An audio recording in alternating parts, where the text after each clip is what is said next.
Good evening, I'm SVL. This is Sit Down Stand Up, and I wish the lighting was better. There's all kinds of people in who are like running companies and whatnot. They're just so childish. Like Kim Jong Un, what's this deal with The Interview? The movie. It's with James Franco and Seth Rogen, and they're news reporters who've been they've been granted an interview with Kim Jong Un, and the U.S. government hires them to kill him. Now, Kim Jong-un is saying that this is an outrage, and this is unacceptable, and if we don't ban the movie, there's going to be war and bombs and... Okay. So is the whole family just 8 years old? Because his older brother fell out of favor for trying to sneak into Disneyland Tokyo on a fake ID. So I'm pretty sure him and everyone he's related to is just a bunch of 8-year-old boys trapped in the bodies of men. And then Elon Musk. Yeah, for those of you who don't know, he's the CEO of Tesla. He founded SpaceX. He founded PayPal. And he recently donated $1 million to the Tesla Science Center at Wardenclyffe, which is it's a museum that's a refurbishing project of Nikola Tesla's labs. Now, he's a philanthropist, he's a great person, he's totally immature. So the first car was the Roadster, that was his prototype. Sort of failed miserably. Then just a couple years ago, he came out with the Model S, which was a huge success. They devoted all of their production lines to it. And it's a great car. It's an amazing car. It's a luxury car, and it's full electric, and it's awesome. And then, I don't know if it's been released yet, but their next car is the Model X, which is an SUV crossover, but that's completely unrelated. Because Elon Musk said, well, we got S and E, we got S and X, so why not the Model E for the next one? Now, Ford has taken the Model E name for themselves after requesting it to Tesla, or requesting use of the name. And Elon Musk is quoted in an interview as saying, direct quote, by the way, Ford is trying to kill sex. Yeah, that's right. Elon Musk, billionaire, CEO, founder of multiple successful companies, wanted his product line to read sex. Not that I blame him. It's completely hilarious. But are these guys supposed to have matured at some point? Speaking of maturing, there's always these, we all grow up listening to a bunch of albums that aren't really marketed at 10-year-olds and 8-year-olds.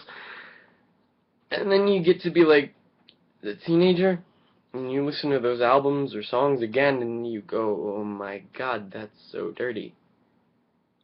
Like, Butterfly by Jason Mraz. It's on We Sing, We Dance, We Steal Things. It's one of the dirtiest songs I've ever heard. Upon further review. When I was a kid, I'm just like, oh yeah, this has a nice beat, it's a good song, yeah, I'm jamming.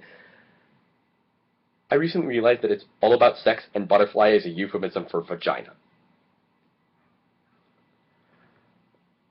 He's like, move your hips real close to mine, because they're the perfect dropping off, or no, ask those hips if I can touch, they're the perfect dropping off point, getting closer to your butterfly. Thank you, Jason, for that time bomb sucker punch to the childhood.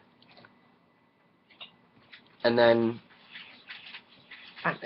speaking of kids, this is, I guess, a running theme. My cat is clawing at my door.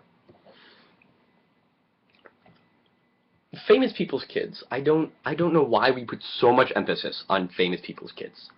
Like, almost more so than the famous people themselves. It's like Milia Obama was at Lollapalooza this weekend. And the whole thing's just been blown out of proportion. Like, oh, she was running wild and kicking people. If you look at the original tweet of the person who was kicked by Milia Obama, quote, I just got kicked. parenthesis, accidentally, by Malia Obama, best day of my life, hashtag happy, or something like that. And now it's, Malia Obama kicked someone at Lollapalooza. Good job, Fox News. Good job.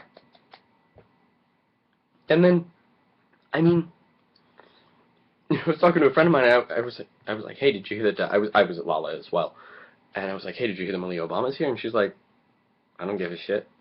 Like, what? What did she ever do? Get born?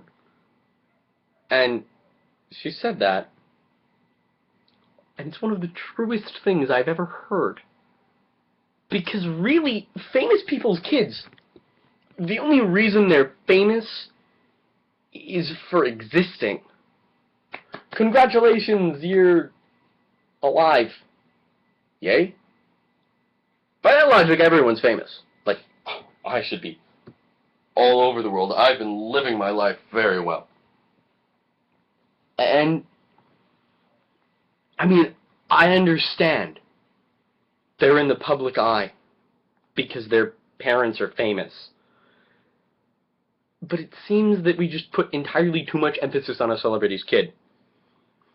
Leonardo DiCaprio changed his daughter's diaper last night. I know he doesn't have a daughter. Tom Cruise is having a fight with his daughter in public. Like, what? It's their parents, and their kids are their kids. I don't understand. It doesn't make sense to me. I don't know. And then I watched an Eddie Murphy act a while ago, Delirious. Never try and tell a stand-up comic's jokes, unless you've watched the joke multiple times and know it by heart. Because, you know, at one point he addresses these kids in the audience. He's like, yeah, here, I'll give you something you can tell at school. And, incidentally, I'll tell the joke after this because it's a good joke, but he's like, you know, people go home and they're trying to tell my act, like, I'm Mr. T, I'll rip your cock off with my ass. And people are just standing there like, uh-huh. Real funny. And it's so true. Like, I mean, I'm a huge fan of Louis C.K.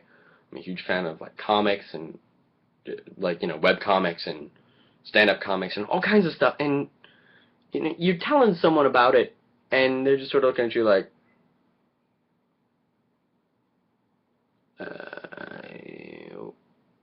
okay. So how about this weather we're having? And you just completely lost them within 5 seconds.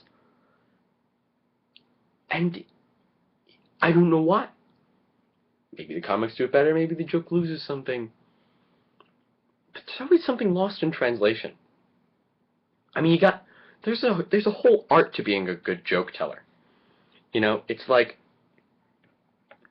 some people stumble in the middle of a joke. You know, my dad, whenever I try to tell him a joke and I just start laughing or whatnot, he just sort of looks at me like, he's just like, get your thoughts together. Because, like, I'll break off in the middle of the joke and I won't know what I'm saying, and it's bad. But, you know, it's the delivery, ultimately. People that know how to deliver jokes. I don't know why. People are just like, it's like, so there's a guy, he walks into a bar, and he ducks. No, wait, sorry. 3 guys walked into a bar, the 4th one ducked. You know, you just see little things about it, like the joke I was talking about earlier. So a bear and a rabbit are taking a shit in the woods, and the bear looks at the rabbit and he goes, "Hey, you ever have any problems with shit sticking in your fur?" And the rabbit looks at him and he goes, "No, why?" And the bear reaches down, picks up the rabbit, and wipes his ass with him. God, it's supremely weird doing YouTube comedy. Because I'm an actor, I'm in a lot of plays, so generally when I tell jokes, I'm used to laughter. I'm just sort of getting, like, I wish my plant could laugh. I have a plant. If only it could laugh. Maybe I should grow a laughter plant. A plant that just laughs every time I tell a joke. It would make me feel... It's a psychological thing. You know, you expect a response from your audience, but my audience isn't going to see this until long after it's done. Well, this has been going on far too long. 13 minutes and 43 seconds is more than enough for you guys. I will hopefully post another video next week. This has been SVL on Sit Down Stand Up. Enjoy your week, guys.